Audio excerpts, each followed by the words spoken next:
कैसे घर में आया बलराम, क्यों रहता था घर में, क्या पढ़ाई करता था? देखिए, बलराम पढ़ाई में बहुत ही कमज़ोर था और बेरोज़गार था। जो जीजाजी हैं मतलब कि विजय वशिष्ठ जो कि नीरज शर्मा के हस्बैंड हैं और आयुषी के पिता हैं, उन्होंने जो है बलराम की पढ़ाई-लिखाई करवाई, उनको एलएलबी करवाया और एलएलबी करने के बाद में वकालत नहीं करता था बल्कि टाइम पास करता था। तो विजय शर्मा ये जो है बलराम जो है, बलराम का मेन मकसद जो था किसी भी तरीके से विजय वशिष्ठ की संपत्ति को हथियाना था और यहाँ पर उसने मोहरा बनाया आयुषी का। आयुषी बचपन से बहुत ही मिलनसार थी, हमेशा रिस्पेक्ट करती थी, हमेशा बड़ों का सम्मान करती थी, कहना मानती थी और बहुत ही आज्ञाकारी बच्ची थी, सबकी लाडली थी, बहुत ही बढ़िया उसका स्वभाव था। लेकिन धीरे धीरे इसके स्वभाव में परिवर्तन जब बलराम जो है उसने घर में प्रवेश किया, तो बलराम के प्रभाव में आने से उसका स्वभाव जो है वो बदल गया और 2025 के बाद में ये बलराम के पूर्ण रूप से नियंत्रण में आ गई। न जाने ऐसा क्या हुआ कि बलराम ने क्या जादू कर दिया कि आयुषी जो है पूरी तरीके से जैसा बलराम चाहता था बिल्कुल वैसा ही कार्य करती थी।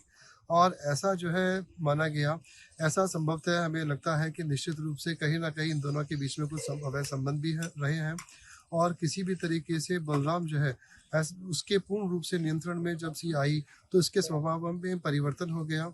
बात-बात पे गुस्सा करना, बात-बात में डाँटना, बात-बात में अकड़पन करना और ये अपनी माँ के साथ में पिछले 1 साल से नहीं रह रही थी, बल्कि पिछले 1 वर्ष से ये बलराम के साथ ही जो है वो रहती थी। लिव इन में रहते थे? जी हाँ, ये बलराम के साथ लिविंग रिलेशनशिप में रहती थी। वहाँ मोहन भी रहता था? जी हाँ, वहाँ पर मोहन भी रहता था और आस-पड़ोसियों का कहना है कि ये एक ही कमरे में बंद रहते थे और मकान के बाहर हमेशा लॉक लगा रहता था।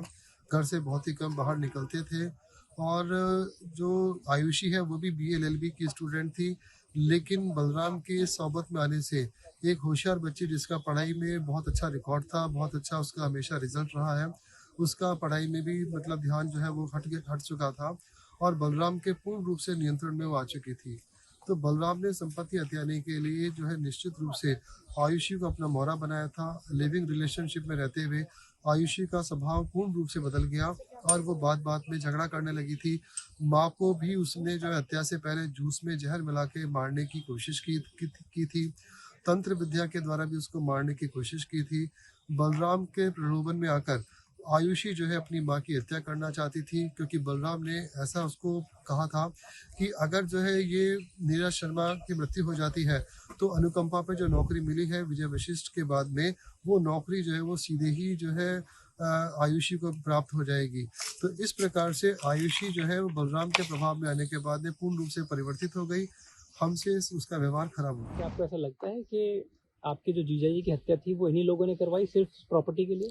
सबसे पहले मैं ये कहना चाहूँगा कि मैंने जो एफआईआर कटाई थी बहुत ही साधारण तरीके से कटाई थी, जिसमें मैंने किसी व्यक्ति विशेष का नाम उल्लेख नहीं किया। मैंने सिर्फ इतना लिखा था कि इस तरह से जो घटना हुई है उसमें मुझे हत्या की आशंका है। इस एफआईआर से 7 अपराधी पकड़ में आए जो कि खुद ही एक परिवार के सदस्य हैं, जिसमें खास ताऊ है, उनके बेटे हैं, उनके साले का लड़का है, इसके अलावा उनके बुआ जी के लड़के हैं। इस तरीके से निकटतम रिश्तेदार के ही बच्चे पाए गए। तो सबसे बड़ी बात ये आती है कि जब मोहन को 5 तारीख के आसपास गिरफ्तार हिरासत में पुलिस ने ले लिया, तो उसके बावजूद भी आज तक बलराम नाम का अभियुक्त पकड़ में नहीं आया। क्या ऐसा संभावना हो सकती है कि अगर पुलिस चाहे तो आज लमसम 11 तारीख हो गई, तो आज तक बलराम फरार है, तो कैसे अपन ये पूर्ण रूप से विश्वास कर लें कि कहीं ना कहीं पुलिस की जो भूमिका है वो संदिग्ध के दायरे में है? क्योंकि अगर पुलिस चाहे तो इसको सेकंड डे और थर्ड डिग्री यूज करके, मोहन के ऊपर थर्ड डिग्री यूज करके वो आसानी से बलराम को पकड़ सकती थी। लेकिन कहीं ना कहीं पीसी नहीं मांगना, जेसी भिजवाना, ये कुछ ऐसे जो पुलिस के जो इन्वेस्टिगेशन के जो पार्ट हैं, इनसे कहीं ना कहीं पुलिस की भूमिका कमजोर नजर आ रही है। आयुषी बलराम ने मिलकर साजिश के तहत आपकी जीजा जी की हत्या करवाई। इसमें जिस तरीके से जीजा जी को 3.5 महीने के ड्यूरेशन को अंडरग्राउंड रखा, प्राइवेट जगह पर रखा, वो अचानक ही भर्ती करा देना, 90% पार्ट 9 अप्रैल को डैमेज होना, ये सारी चीजें, बहन का मर्डर कराना, प्रॉपर्टी के लिए मर्डर कराना, ये सारी चीजों को अगर जोड़ा जाए और जिस तरीके से उन्होंने कबूल किया, जिस तरीके से उन्होंने बताया है कि प्रॉपर्टी के लिए हमारा है, नौकरी के लिए मांगा है, तो इन सारी चीजों जाहिर होता है कि वो मेरे जीजा जी की मृत्यु कहीं ना कहीं प्लान ए रहा होगा और मेरी सिस्टर की मृत्यु प्लान बी रहा होगा। ये बताइए कि घर में कुछ दिन पहले से, इस हत्या से पहले कुछ तांत्रिक क्रियाएं भी चल रही हैं? बिल्कुल इसमें कोई शक नहीं है कि 27 तारीख को एक तांत्रिक क्रिया कराई गई थी, जिसका वीडियो मेरे पास में आया था, जिसमें कुछ लोग दिखाई दे रहे हैं। तो हो सकता है उनको मानने के दृष्टिकोण से ये तांत्रिक क्रिया कराई गई हो, लेकिन ठाकुर की कृपा से उसमें वो सफल नहीं हो पाए। वो उस समय मरी नहीं, लेकिन इन्होंने हार नहीं मानी, उसको ठिकाने के लगाने के उद्देश्य से इन्होंने 3 तारीख को उसकी हत्या करवा दी। कहा जा रहा है कि 3 तारीख पहले 30 के महीने के अंदर एक एफआईआर भी सांगानेर थाने में दर्ज करवाई गई थी। बिल्कुल 1 मार्च 2026 को सांगानेर थाने में एफआईआर दर्ज कराई गई इनको बेदखल करने के लिए, क्योंकि आयुषी और उसके पूरा परिवार उन्होंने मकान पर कब्जा कर लिया था। इस संबंध में एफआईआर दर्ज कराई थी। कुछ सामान चोरी करना भी बताया गया, जो कि एफआईआर मेरे पास में उपलब्ध है, जिस पर पुलिस की कार्रवाई रिपोर्ट भी है, लेकिन आज तक पुलिस वालों ने कोई कार्रवाई नहीं की। अगर सांगानेर थाने के लोग, सांगानेर थाने पुलिस अगर समय पर कार्रवाई करती तो आज मेरी बहन जिंदा होती। तो ये जो सुपारी दी गई, क्या ये चोरी के पैसों से ही हुआ? मैं सब प्रथम ये कहना चाहूंगा कि बच्ची पूर्ण से बेरोजगार है, बच्ची बस आएगा कोई जरिया नहीं है। सबसे महत्वपूर्ण बात तो ये है कि 7 लाख रुपए आए कहाँ से?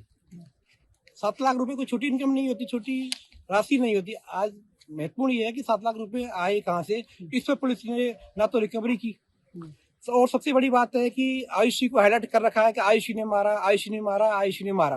अरे लीगल राइट से आयुषी का हक था, सारी संपत्ति स्वतः ही आयुषी की थी, उसको मिलने वाली थी, लीगल राइट्स के अंदर थी। एक ही बेटी थी, सेकंड बच्चा था, वो एबनॉर्मल था, तो सारी परिस्थितियां इस तरह से अनुकूल थी कि वो प्रॉपर्टी उसको मिलने ही वाली थी। तो वो क्यों मारेगी? व्यक्तिगत उसको क्या फायदा होने वाला है? फायदा उस व्यक्ति को होगा जिसको अंतिम रूप से प्रॉपर्टी का लालच था, वो प्रॉपर्टी अंतिम रूप से मिलती।